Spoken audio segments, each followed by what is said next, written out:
So as we come to the first lecture, a word of warning. We'll go quite quickly during these lectures because if you go too slowly, you get bored. If I go a bit too fast, we can always rewind and you can have another go.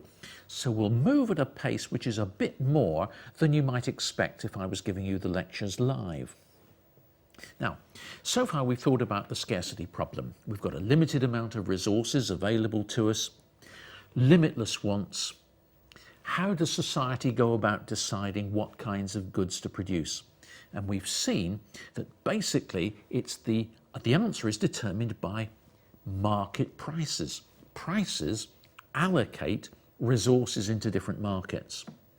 So what we're going to do in this lecture is to begin thinking about how prices get determined in a market system. How are market prices established? Now, markets are when two groups of people come together. People come together to buy, consumers. People come together to sell, suppliers. And when these two groups react, people coming to buy, people coming to sell, an exchange takes place. And when that takes place, we call that a market. So you think about a market as being something that you see in the street where someone is selling tomatoes and calling out a price. But actually, if you go into a supermarket and buy some toothpaste, it's a market. You've come to buy, the supermarket is selling. If you get a job, a part-time job working in McDonald's, there's a market for your labour. You're supplying labour to the market and McDonald's are buying it. An exchange takes place. And when an exchange takes place, a market price is established. So in order to understand how market prices get determined, we have to think about two groups. We have to think, first of all, about consumers, those who come to buy, and to think a little bit about the nature of their behaviour. Then when we've done that, we'll think a little bit about suppliers' behaviour, what determines their motives when they come to sell. And then when we've done that, we've looked at consumers, we've looked at suppliers, we'll put the two together and see how they react with one another in a marketplace and how prices are established. So that's what we're going to try to do for this lecture. So the first group we're going to be interested in is consumers, those who've come to buy. Now there's a vast range of products which people are interested in buying. So we'll just pick on one almost at random and think about how consumers behave with regard to the purchase of a particular good. As an illustration, we'll think about the demand for apples. What is it which determines your willingness to buy apples? When you think about it, you can think of a whole range of things that influence your decision. What determines, as we say, the demand for apples? One of the things that will influence you is the price. How much have I got to pay for them? Another thing that you'll think about is the price of substitutes. I don't have to buy apples.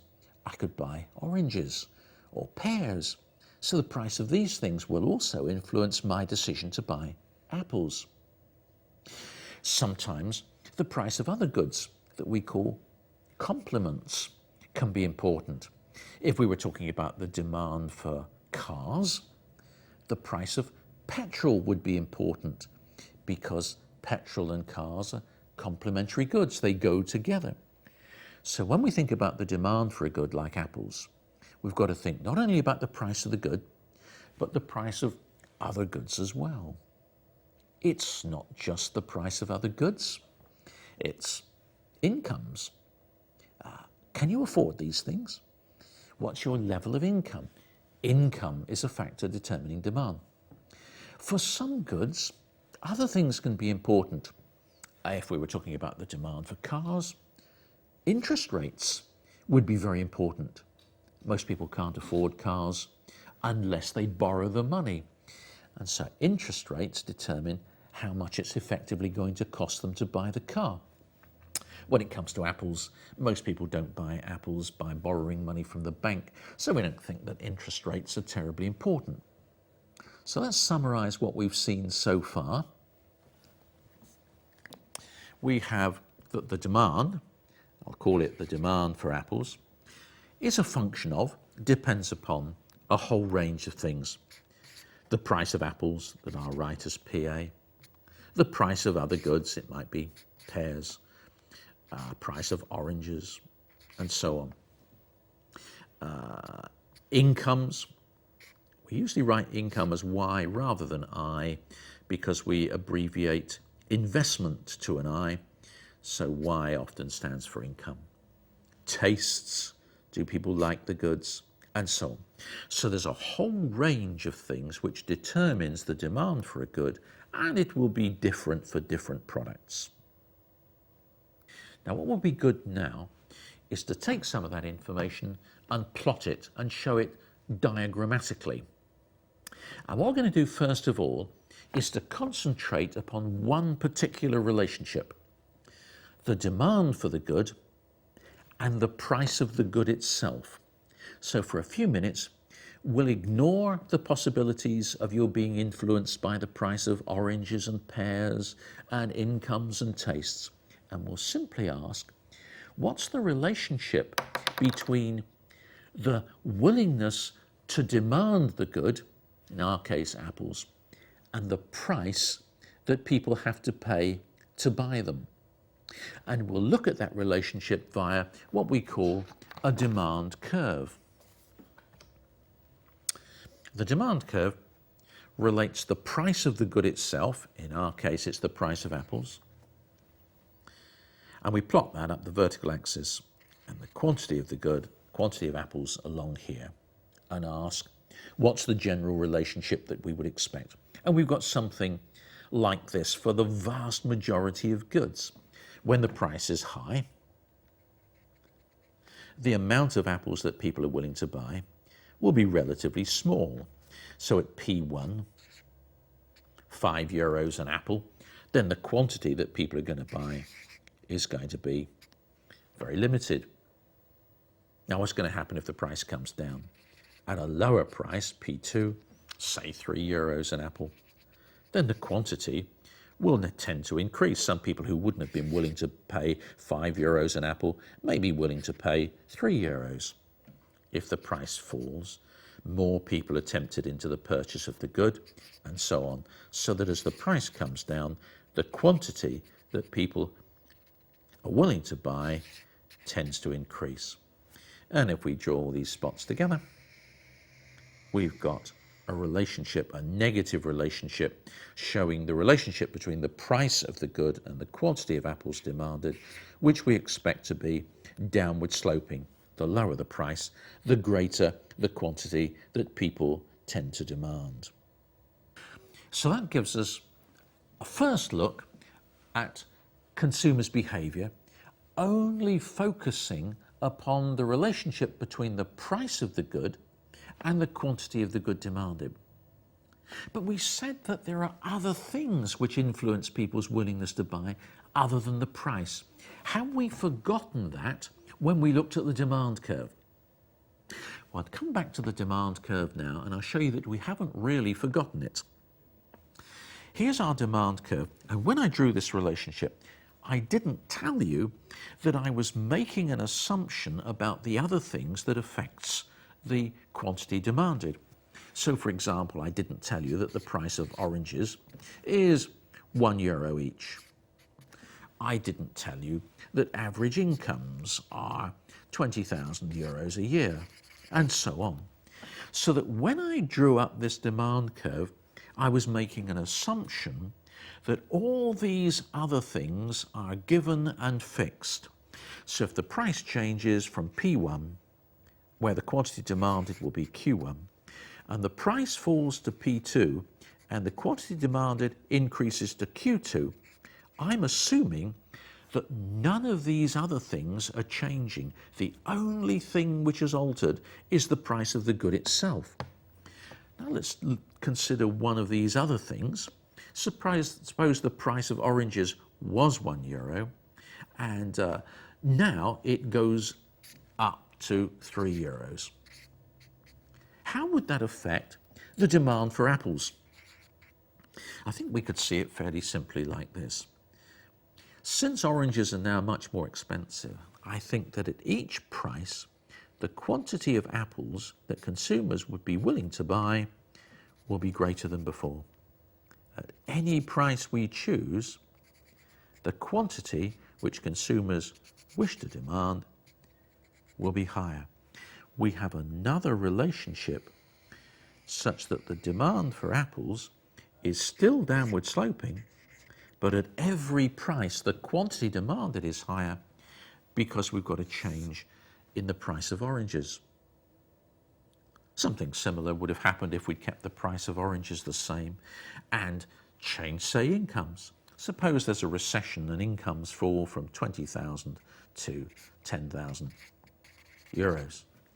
Then what would we expect? Would we still expect that at the lower price more apples are bought? Yes, we would. But people can't afford so much fruit now, so that at each price, less apples are demanded than before, and we've got a demand curve back here somewhere. So what we've got is the relationship between the price of the good and the quantity demanded, holding everything else equal. The expression that we sometimes use is the Latin one, ceteris paribus. So whenever we move along the demand curve, all we're varying is the price of the good. But sometimes the whole relationship will shift because there are variations in other things which affect the quantity of apples demanded. So what we've got is not one demand curve, but hundreds of them. A demand curve for different prices of oranges, different prices of pears, different incomes, different tastes. There isn't one demand curve, there's hundreds of them. But what makes it relatively easy is that at any one time, only one demand curve can matter. If we know the price of oranges, if we know the price of pears, if we know incomes, if we know tastes, we can say the demand curve which matters is this one.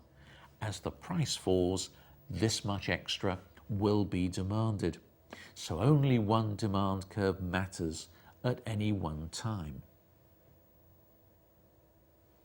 Now, that's our first look at demand. But when we have a market, we don't just have people coming to buy, we have people coming to sell. So now let's think about sellers, suppliers' behavior and ask, what determines the willingness of people to supply a market with any particular goods? We'll stick with apples for now. Well, think about it. If you were going to supply the market for apples, what kind of things would you take into account when you were determining how much you were willing to put on the market? If you think about it carefully, there's a number of things. You'll think about the price. How much could I get for these apples? But you'll think about other things as well. You'll think about substitutes. I don't have to spend my time growing apples. I could grow pears. I could grow wheat. So you'll think about that. You'll think about the weather. Are the weather conditions good enough for me to be able to grow these things? The soil conditions. You'll think about the costs. I've got to get somebody to grow and pick these things. How much am I going to have to pay labour? You'll think about transport costs. How much is it going to cost me to get these things to the marketplace? So there's a whole series of things which determines your willingness to supply the market. We could think about it like this. We thought just now about the demand for apples. Now we'll think about the supply of apples and say the supply of apples is a function of a whole lot of things. The price of apples, the price of wheat, labour costs, transport costs, and so on, and maybe other things that we haven't even thought about. So we've looked at what determines the demand for apples. We've looked at what determines the supply of apples. And you notice that the one thing which is certain to appear in both lists of being of great interest to consumers and suppliers is the price of the good itself. So now what we'll do is to focus on the relationship between the willingness of suppliers to supply apples to the market and the price, and forget the other things just for now. So here we are with our relationship again, and again we've got the price of apples up here, the quantity of apples along here, but this time we're interested in the relationship between the price of apples and the willingness to supply the market. What kind of relationship would we expect? It's not very difficult. If the price were very low, not many people would be willing to supply the market with apples. It's simply not worth their while. But as the price rises, the willingness to supply the market with apples will increase, and some people unwilling to supply at P1 would be willing to supply at P2. Others will only be induced into the market if the price is really high, say at Q3. So we've got a relationship between the price and the willingness to supply the market with apples, which is upward sloping. And this represents the supply curve for apples. Now, if you've been following, you can probably guess where I'm going next. That's a supply curve showing the relationship between the price of apples and the quantity supplied, holding everything else constant. I've assumed that as the price rose and the quantity supplied increased, there was no change in labor costs, no change in transport costs, no change in the price of other goods and services. The only thing that was changing was the price of the good itself. But if we come back to the diagram, we can see what would happen if there were changes in other market circumstances. Let's take, for example, the possibility that labor costs will increase. How would we represent that on the diagram? I think it would look something like this. At each price, there's less willingness to supply the market with apples because some suppliers will feel that it's not worth their while now they're paying more for labor. So at each price, fewer apples are supplied to the market than were supplied before. We still have a supply curve. It's still going to be upward sloping. But it's a supply curve showing the relationship between the price of apples and the quantity supplied when we have higher labor costs. If labor costs were higher still, we'd have a supply curve even further to the left.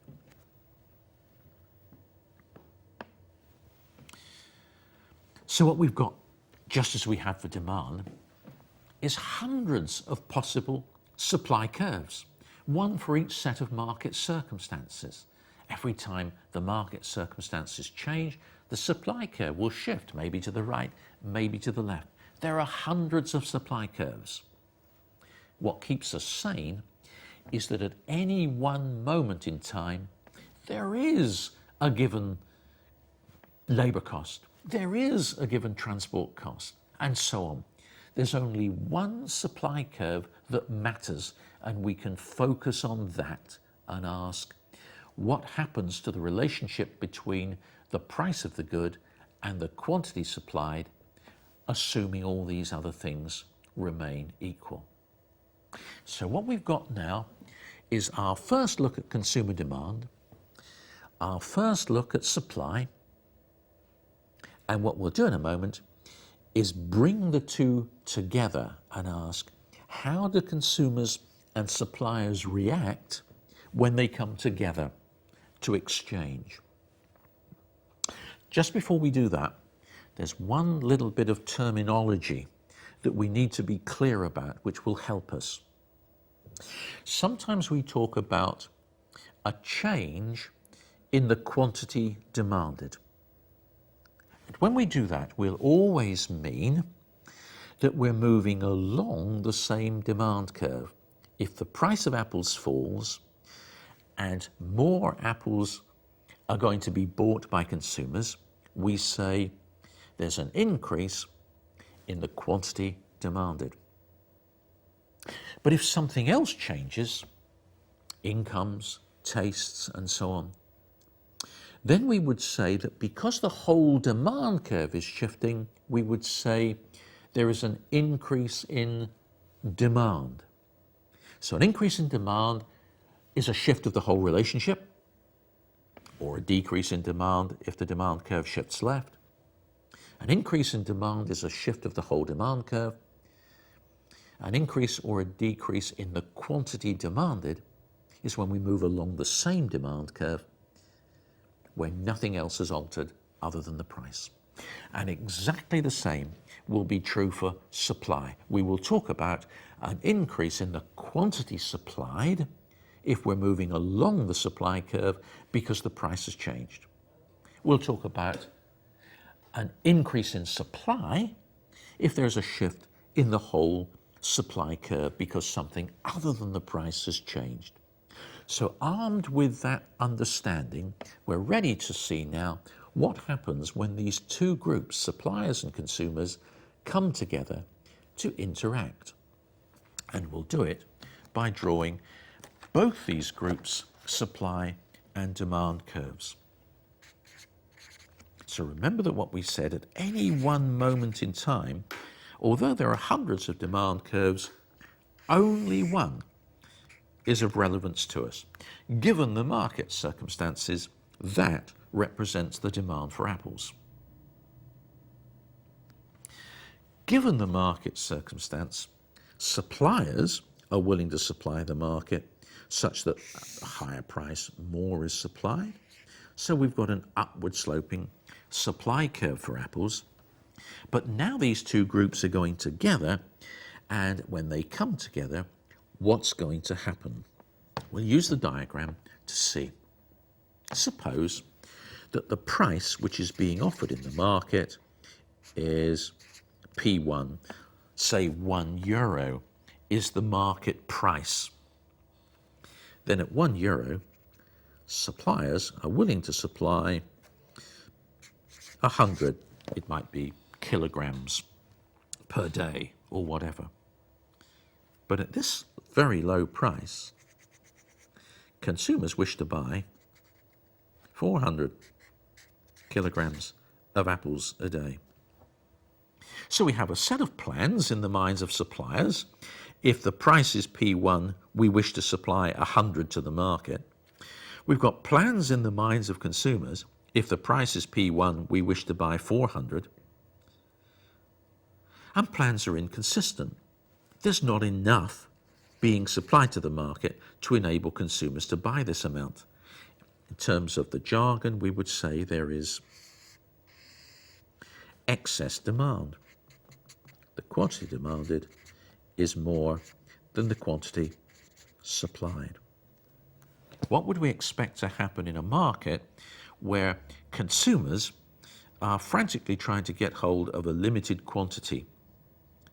Suppliers will find that they will be able to raise price.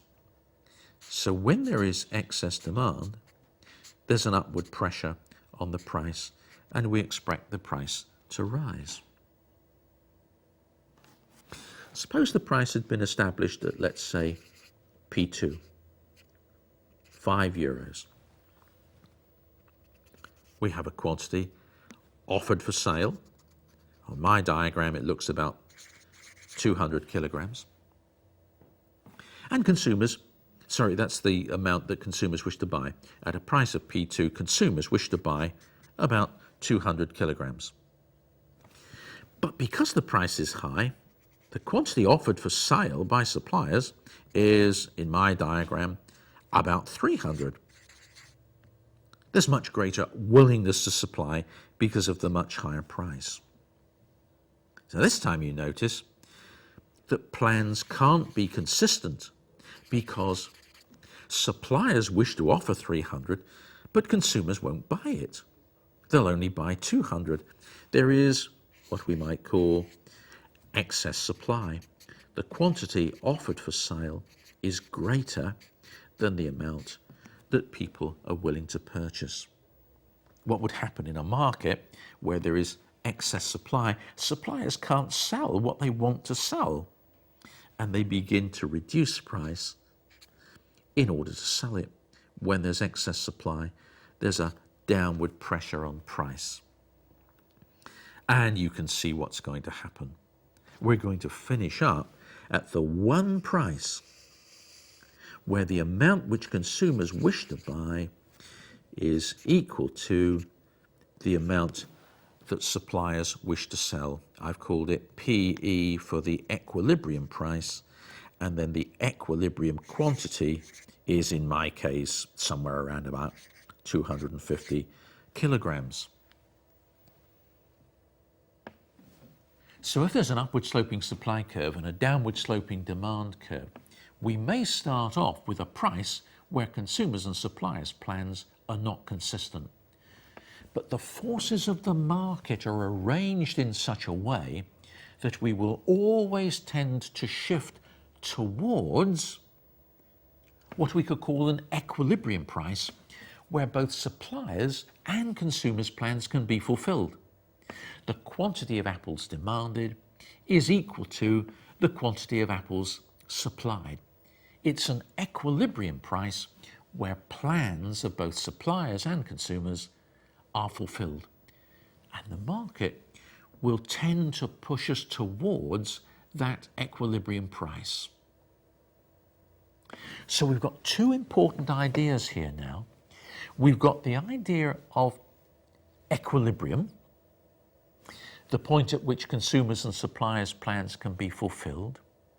And we've got a second concept of the idea of stability. When we have a disequilibrium price, will the market push us back towards an equilibrium price? If it does, we would say that the market is stable. If for some reason it doesn't, we would say that the market is unstable. We're never going to find an equilibrium price. We need to distinguish clearly between equilibrium and stability. Maybe it's not that obvious to see the distinction, so let's try to stay with that idea for a minute so that you can understand what we're driving at. And again, we can do it with a simple diagram.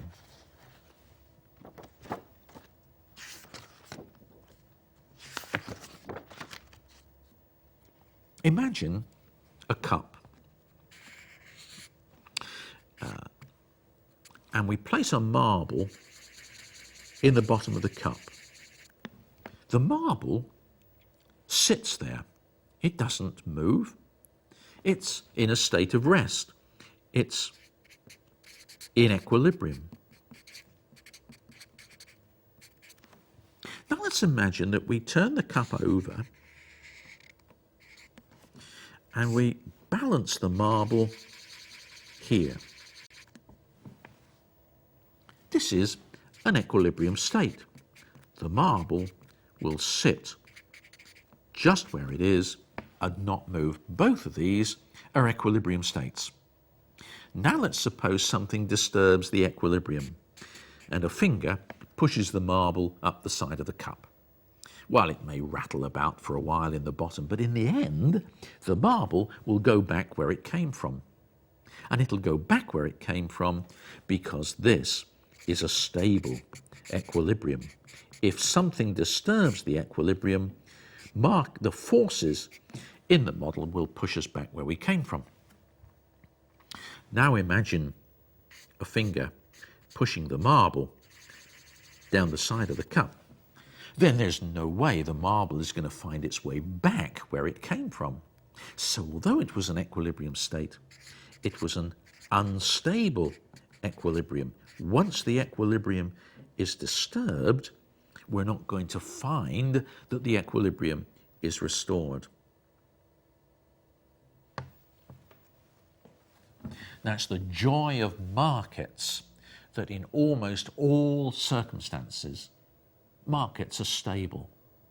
If we have a disequilibrium price where the amount offered for sale is greater or less than the amount that consumers wish to buy, market prices adjust until we return to an equilibrium state. So market prices are determined by the interaction of consumers and suppliers finding that equilibrium price. Now, having understood that, it should now be possible to see what happens when market circumstances alter and to see how the market is able to cope with changes in demand or supply, which is going to upset the equilibrium. It should be straightforward to see it. And again, we'll do it in terms of our demand curve and supply curve. So we can see now how powerful the market is in adjusting when there are changes in demand or supply. So for example, let's suppose there's an increase in the demand for apples, maybe consumer incomes have risen. We started off with an equilibrium price at P1, Q1, where consumers and suppliers' plans were being fulfilled. The market was in equilibrium. But now that demand has shifted, the market is no longer in equilibrium. The amount offered for sale by suppliers is still Q1, but the amount which consumers wish to buy has now increased to Q2, and we're in a situation of excess demand. Can the market cope? It can, in the way in which we've seen before. When there's excess demand, the price tends to rise, and we'll establish a new equilibrium at P2. So there's a new equilibrium, quantity supplied and demanded. Maybe let's call this P star, Q star. A new equilibrium is formed. The higher price isn't something that will please consumers, but one of the reasons why this is a good idea is that the higher price causes an increase in the quantity supplied. When the demand curve shifted to the right, consumers were saying, we wish to have more apples than before. Suppliers said, okay, here they are. Why were they willing to increase the quantity supplied? Because of the rise in the price. The market has been able to adjust to a new equilibrium, giving consumers what they want, more apples than before. So the market is a very powerful way of bringing about a price which matches plans of suppliers and plans of consumers. And we're now in a position to begin to see why it's a problem when governments choose to intervene in markets, sometimes with good intentions, and sometimes with quite harmful effects. For example, one of the things which governments often do, and sometimes get it badly wrong, is to introduce price controls. We're concerned for consumers having to pay too high a price for this good.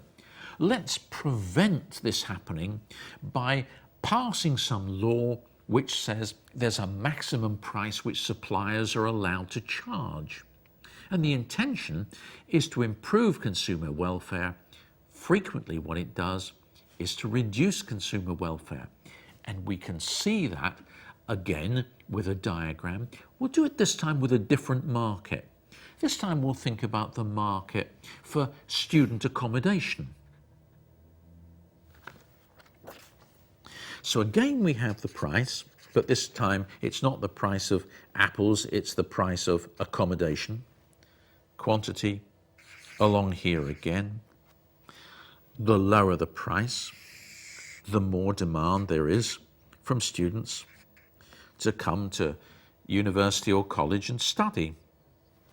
But there's an upward sloping supply curve, indicating that as the price is higher, some people who would not let out their flats to noisy students at a low price, they don't think it's worth it, are more willing to do so as the price rises.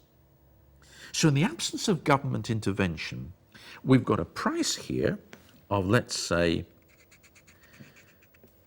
€100 a week, and an equilibrium quantity of rented units supplied to the market of, let's say, 1,000.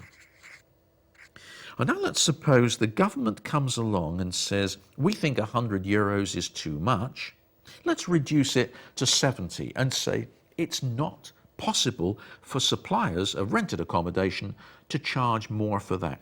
Let's use the diagram to see the effect of a decision like that.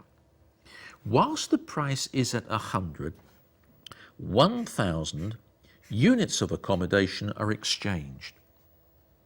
Now, suppliers wish they could get more. The consumers, the students, wish they could have to pay less, but they wouldn't do it unless they thought it was worthwhile. Nobody's making them do this. So we could say that each of these 1,000 units that are exchanged is a mutually beneficial exchange. We sometimes call it an MBE.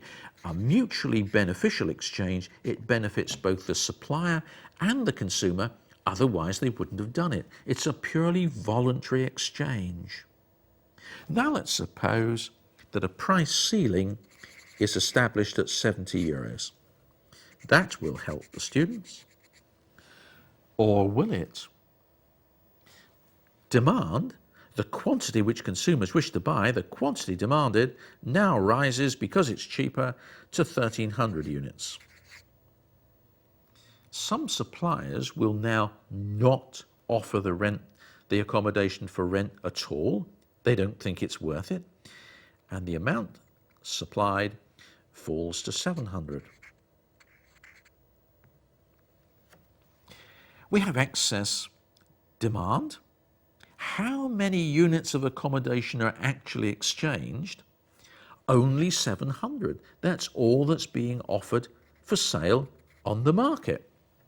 So there are 700 units of accommodation being exchanged and 300 units of accommodation that were exchanged willingly to the benefit of both parties no longer get exchanged.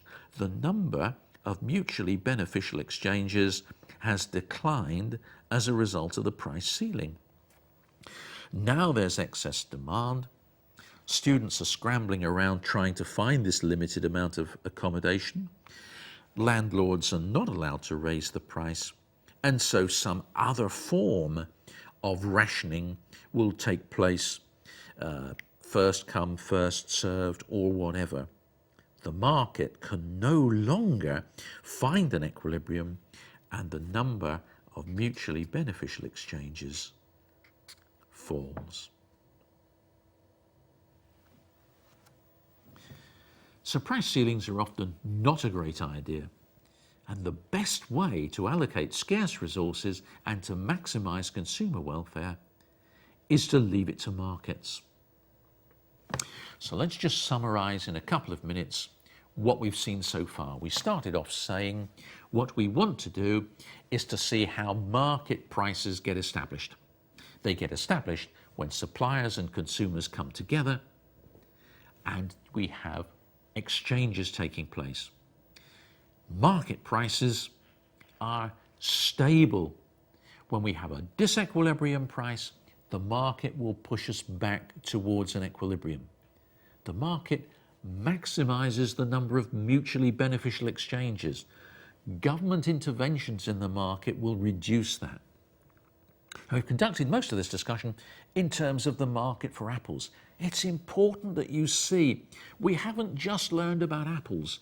We've learned about the determination of a vast variety of goods and services that markets provide, using apples as an illustration.